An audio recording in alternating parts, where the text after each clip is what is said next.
Hey everyone, welcome to SingularityComputers Client Build 6 Part 4. In the last part of the build log, I finished the case mods and fully assembled the case. As you can see, I'm currently installing the graphics card water block. In this part of the build log, I'm going to install all of the hardware into the case except for the power supply. I'm actually going to leave the power supply for the next part of the build log. I'm also going to configure the water cooling loop and fill the water cooling loop.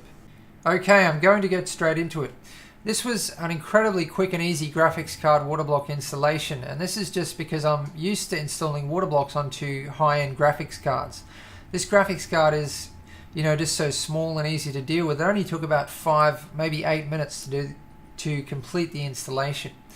So you can see that I've removed the stock cooler. I also had to remove a unisync there, which was separate to the stock cooler. I'm now installing the thermal interface material onto the memory. Now I'm going to put a link on the screen to my graphics card water block installation guide. It's actually one of my earlier videos, so I am planning on updating it soon. So you can see I installed some TIM onto the power delivery components and the GPU, and I'm now placing the water block itself. So I'm now tightening the screws from the other side of the PCB.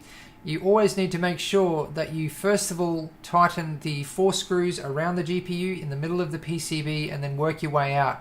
This is so that you don't get any bulges in the PCB. Now I am removing one of the bolts from the water block itself so that I can install the EKFC link. Now the EKFC link is actually designed for the EKFC bridge, which I'm not going to be using because I'm just using a single graphics card. But you'll see why I'm using it shortly. So there it is, the graphics card water block is installed. Now moving on to the installation of the hardware into the case. Now always the part that I enjoy most about building a water-cooled system by far is installing the water cooling system itself. And it's usually the part where I get a bit carried away and forget to film. And as you can see, that's exactly what's happened here because I've skipped a few steps. I've gone ahead and installed all of the hardware into the case except for the power supply, which I'll cover shortly. And I've also built the entire water cooling system. Now, there is not a single bit of tubing inside this build at all. I've used Bitspower crystal link and Bitspower black sparkle fittings only to construct this entire loop. This is something that I've been wanting to do for a while. Most of you will have seen my Bitspower crystal link configuration that I did in Nighthawk and Singularity Beast 2. For a long time I've been wanting to do an entire build out of it. What's been stopping me is that Bitspower crystal link actually has a length limit. So obviously with a build this small I didn't reach the length limit. I was able to construct this entire loop out of crystal link. There is certainly ways of getting around that length limit, and that is something that you'll see on my channel in the future. But for now I'm going to give you a look around this loop, and I can tell you I am really stoked with the way this looks. I never hold back when I'm proud of something, when I'm happy with something. I'll just say it, I don't care. So as you can see, I've installed the motherboard, the memory, the CPU water block, the graphics card water block, both of the radiators, all of the fans. So there's 4 fans in this build in total. The reservoir, the pump. I've also installed both of the SSD, so that's the OCZ 128GB and the 1TB Western Digital Blue. So they're both installed and ready to go. Now absolutely please ignore all of the cables so far in this build. I have not started on the cables. I haven't started on the the power supply. I still need to modify all of the power supply cables, sleeve them, sleeve a lot of the cables in this build like these. I'll probably end up possibly re-sleeving some of these, although I can't really get to them now. But these are temporary, okay? I temporarily sleeve these so I could see what white would look like in the build. And the reason I was so careless with the sleeving is because I'm just going to cut it off. This is TechFlex PET. It's definitely not what I'm going to use, but I need these particular SATA cables. I'm going to sleeve them in something else. So that's why I temp sleeve them. I have another order coming, which I'm actually really looking forward to what the cables are going to look like in this build. I'm excited about the sleeving I'm going to use. I think it's going to look amazing. So the loop, I'll go right around. I'm not going to go through all the fittings because we'll definitely be here all day, but you can see it comes out of the radiator down there, and there's a fair number of extension fittings down there. It comes up into this T fitting here, and that's where I've installed the drainage system. Now, I could have put the drainage system through the floor. You know, I could have drilled a hole in the floor and had a fill port and capped it off down there, but I don't like doing that because, I mean, for one thing, how often are you going to use a drainage system? If you're using Mayhem's coolant, you might only use it every 2 to 3 years. So why bother building something, you know, so incredibly involved, which is only going to be used maybe once at the most in the lifetime of the build? This is only about 1 inch above, you know, the floor anyway, and all you need to do to empty the last of that coolant out, which will only be in the bottom of this radiator anyway, is just slightly tilt the build over. So that's it. What you'd have to do if it was through the floor is somehow get access to it underneath the case, which I hate doing. It means you need to hang the case over an edge and somehow, you know, put a container under it. It means you might need to get a 90-degree fitting up there that kind of fits there. It's annoying. All you have to do with this is connect up, well, what I do, I love these Bitspower taps because you just put a barb fitting in there, push a piece of tubing over it as long as you want, and, you know, I could just leave the build there, connect up the tubing to the barb, hang it over the edge down here, put a big bucket down there and just, you know, slowly drain out and catch all of the coolant. And at that point there, it's going to drain everything, you know. That's just about the lowest point. It's going to drain the top rad, all of this over here, you know, definitely all of that, the res, so no problems there at all. So that's a Bitspower Black Sparkle tap. I've got a cap there, have a rotary fitting there to allow me to rotate the tap 360 degrees. That's something important. If you just have, you know, a straight male-to-male fitting and you connect the tap to that, it means you'll be tightening up the tap and it'll just end up somewhere random. You know, it might end up on an angle over here. Like, I want the top of the tap to be wherever I want it to be, you know, hidden, out of the way, lined up, whatever looks good. Now, this here, it is actually just sitting here, but it's fine because, you know, that you can't, it's not going to fall over or anything like that. There's a lot of, it's got a fair bit of strength because of where the fittings are sitting. So I'm not going to join that to anything. It's definitely not going to move anywhere. So, Crystal Link, the usual multi-link fittings. This one's actually a different multi-link fitting. It has a female thread on one side and it's a bit longer. So there's 2 O-rings inside there. We have a 90-degree dual rotary, extension here, multi-link, another extension. That's basically the same config there with another 15mm extension fitting down there. Some single rotary 90s. Now, when you configure a Crystal Link loop, you basically just have to go with whatever fittings fit. So getting your lengths and heights are obviously incredibly important. You know, for example here, I couldn't get a Crystal Link long enough to cover that distance. So how are you going to make up some extra distance? I used dual rotary 90s, which are a bit longer on both sides. Still wasn't quite long enough, so I used some 15mm extension fittings in there. You just have to do whatever has to be done to get the heights and lengths. So, you know, sometimes I get people saying, oh, you used a single rotary 90 there and a dual rotary 90 there. It doesn't look uniform or whatever. But the reasons I've done it is because you have to when you're building a Crystal Link config. You don't have a choice. If you want to build it in Crystal Link, this is just what you have to do to get those lengths and heights. So I have here another awesome looking high quality component from Bitspower.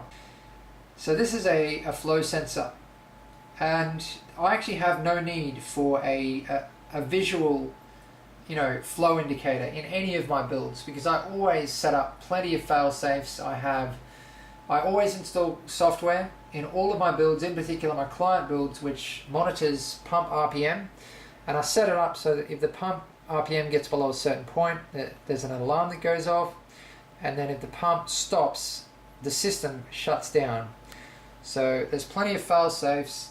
Something like this is not necessary in any of my builds. The only reason I've installed it is purely for aesthetics, and that's because this back panel here is blank, or was blank. I can't install a fan there. A lot of people have told me to, but I obviously can't because these fittings are sitting right up against the back panel. That's because the radiator is actually touching the back panel. The radiator hangs down too low also. Definitely not going to fit a fan there, so I thought it was a perfect position for this flow sensor. Now, this is a black flow sensor. It's not a black sparkle flow sensor, so it doesn't exactly match the fittings. But the color scheme of this build is blue, black and white. I know I said it was blue and white at the beginning of the build log, but I meant to say blue, black and white. Obviously you've seen it. There's black on the front panel, black on the top, so I think this black flow sensor fits nicely, and the flow sensor itself inside is black anyway. Okay, up there I have a 1-inch D plug, and then over there, now this is a configuration that I need to do when I can't get any fittings that will get me the correct height. So what happened was, out of all the extension fittings, I tried dual rotary, single rotary 90-degree fittings. I couldn't get the correct height. I ended up with a crystal link coming down on an angle, or going back down that way on an angle. Whatever I did, it was on an angle. So when you get a situation like that, this is something you can do. I won't explain it too much, but you can see there that the dual rotary 90 connected to the single rotary 90 will rotate 360 degrees. It'll give you any angle you can think of. So yeah, that's something that I came up with. It works really, really well. So into the graphics card, out of the graphics card, you can see why I used the EKFC link just there. I really needed that inlet and outlet to be on the top of the water block. Even there, it's annoying. I really wish that EK didn't make this change. I wish that they had the old design where the inlet and outlet was on the top or bottom of the water block. It was here. So I could have just connected it up straight into there and into there. It would have made it a bit cleaner. It would have meant 2 less 90-degree fittings, but anyway. Now, I mentioned previously in the build log that I was going to leave the side panel windows until the end of the build, and the reason for that was because I wasn't really sure how I was going to design them, how big I wanted them. It really depended if I needed to hide anything in this build, cables or anything like that looks a little bit ugly that I wanted out of sight. But at this point in time, I know for sure that I want those side panel windows as big as I can possibly get them. So both side panel windows the same, as big as they will go. And actually this side panel window is, the main one. From this side you can see almost all of the loop. Just look through the back there at that flow sensor. Now obviously I could cut a hole in the back panel here and mount the flow sensor in it. But who's going to look around the back of the build where all the cables are to see a flow sensor that is really only for aesthetics anyway? The reason I put that there was so that you could see it through that rear side panel window, which, as I said, is going to be massive. Okay, now looking from the other side. So you can see the graphics card water block just looks awesome. This is going to be fully visible through the side panel window, so it's definitely an important feature of the build. And once it's full of the coolant, the Mayhem's blue coolant, it's going to look amazing because it's basically going to be in here the exact same color as this. Now, I meant to talk about the blue PCB. I actually chose this graphics card for its blue PCB. Normally I would never choose a graphics card with a blue PCB. Nothing but black PCBs for me. But in this situation, the PCB matches up with the color scheme. Not perfectly, but I mean, come on, it's a PCB. It matches up fairly well. Not sure how I'm going to route these cables yet. I might try to just take them straight up and down the back of the PCB. Maybe I'll bring them down the front of the PCB. Who knows? See what looks the best. So this was the original crystal link that I put in, and you can see the SSD and hard drive in there, and this is the final crystal link here coming back into the reservoir. So I've done the same config here that I did on the other side. I've got a multi-link here, and I've got the other type of multi-link here with the female G1/4 inch thread. So it allows me to go into a 90-degree dual rotary and out of a 90-degree dual rotary, you know, in mid-air,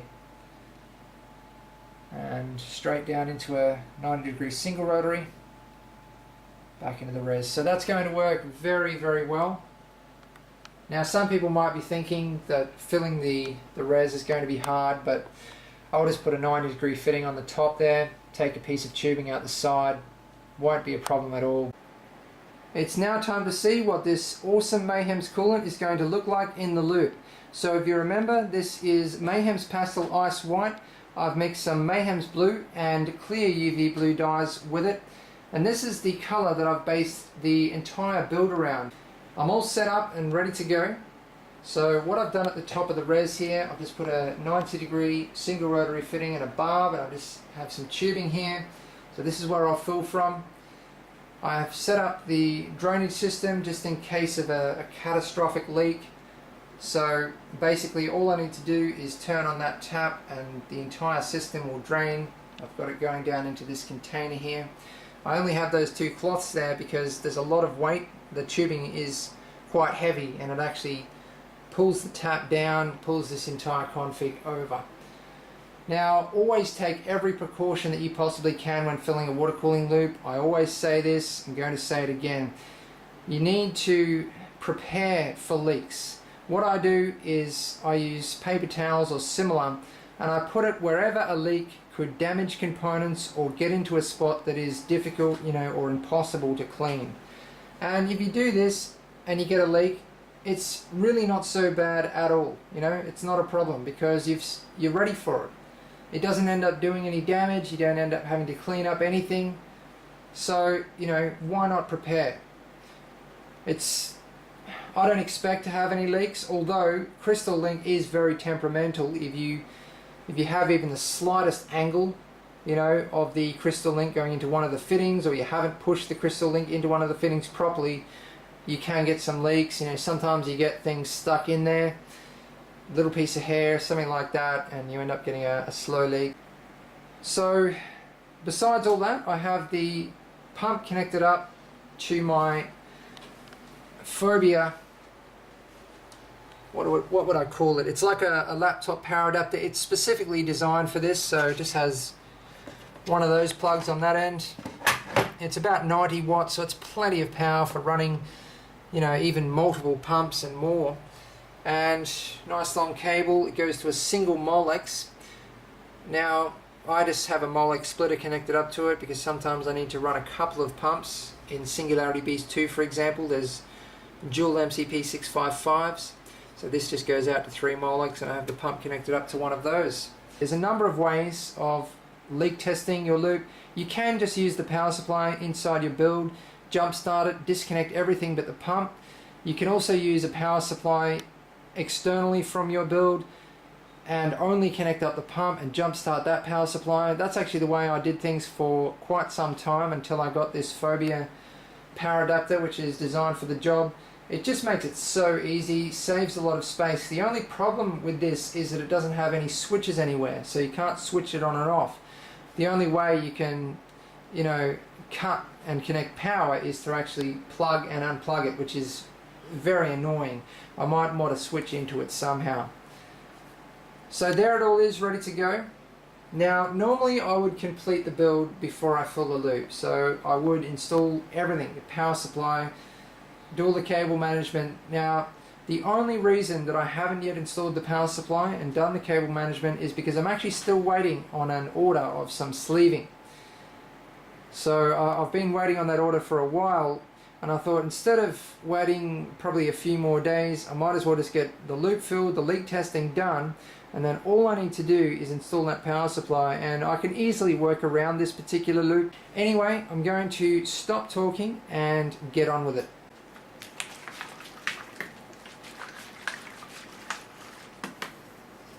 So I'm just going to leave the camera running.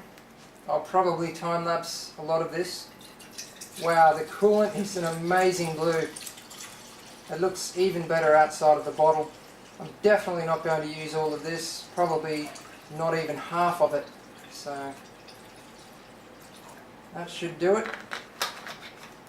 So that's where I'm down to on the bottle. This is a 1.5 litre bottle. Let's see how much we end up using.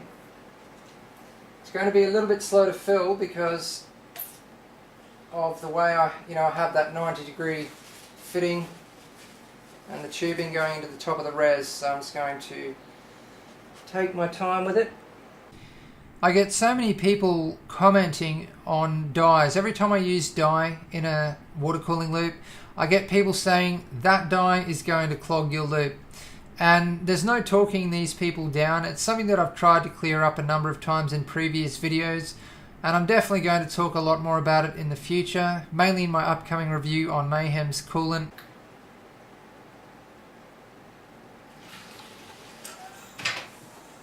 Wow, that is fast.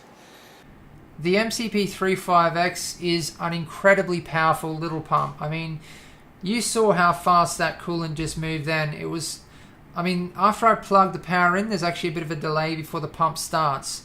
But seriously, after that, it was not even a second before that res was empty. It's not just the pump though, it's the configuration that I have the pump in. There is a number of big reasons that I always use tube reservoirs over bay reservoirs. One of them is flow. Generally, you're always going to get better flow out of a tube res than anything else. Also, the pump is sitting directly under the res. It's gravity-fed coolant from the res. There's no problems filling the loop with a config like this. You don't get airlocks. Also, the air comes out of the loop a lot faster. Bay reservoirs can often be noisy. You get, trickling and noise, because there's air sitting in there all the time. Also aesthetics. Just look at the aesthetics of a tube res. In my opinion, they're amazing. Not only that, tubing routing, which also strongly affects aesthetics. Having tubing going up to the back of the 5.25 inch bays, in my opinion, looks terrible. Not only that, often with bay reservoirs, you have to leave extra tubing length so that you can pull the res out to fill it.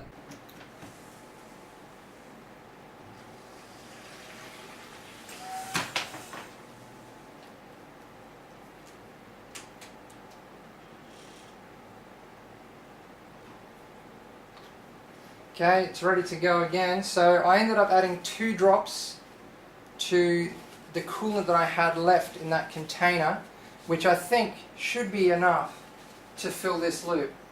This should get full circulation now, although the radiators probably still have a fair bit of air in them, but I'll give it a go.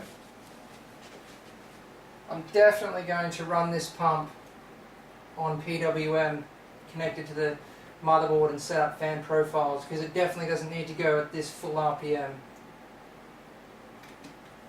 for this tiny loop. So not quite.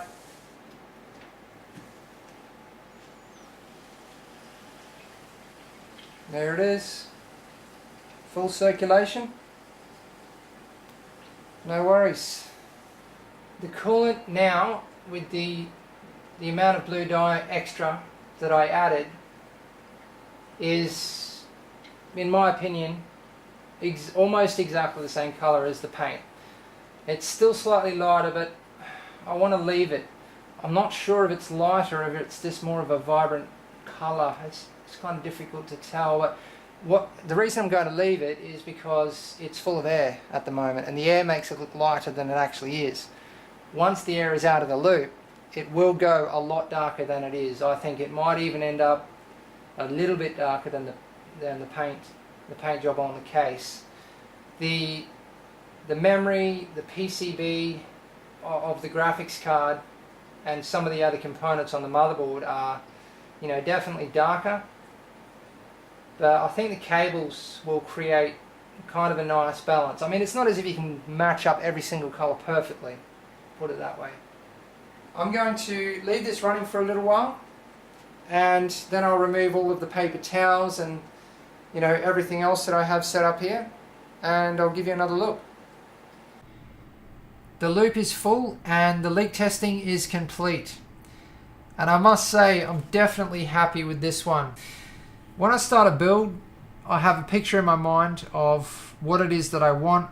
I'm talking about a level of quality and also an overall aesthetic.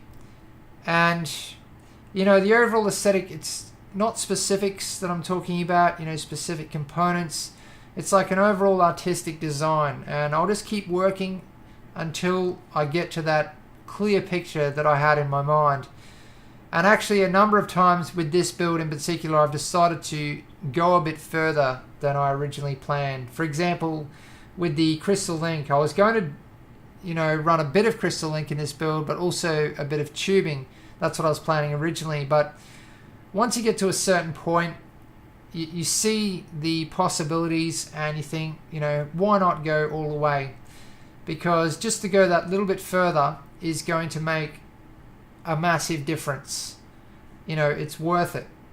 So I really don't know what more to say here except bragging. No, I'm just kidding. But I was going to say what really makes it for me with this build, you know, my favorite aspects of the build is first of all the mods, and not really for the aesthetics but for the practical reasons. The front panel brings so much more airflow to that front radiator, so that's just great. The shroud has given me so much more room inside the case. It's allowed me to increase the radiator capacity, you know, improve the performance of the water cooling system.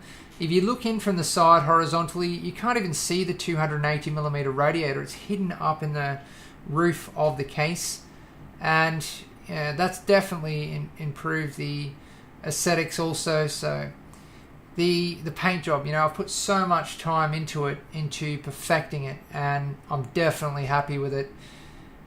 If anyone puts a lot of time and effort into anything, the result is going to be good.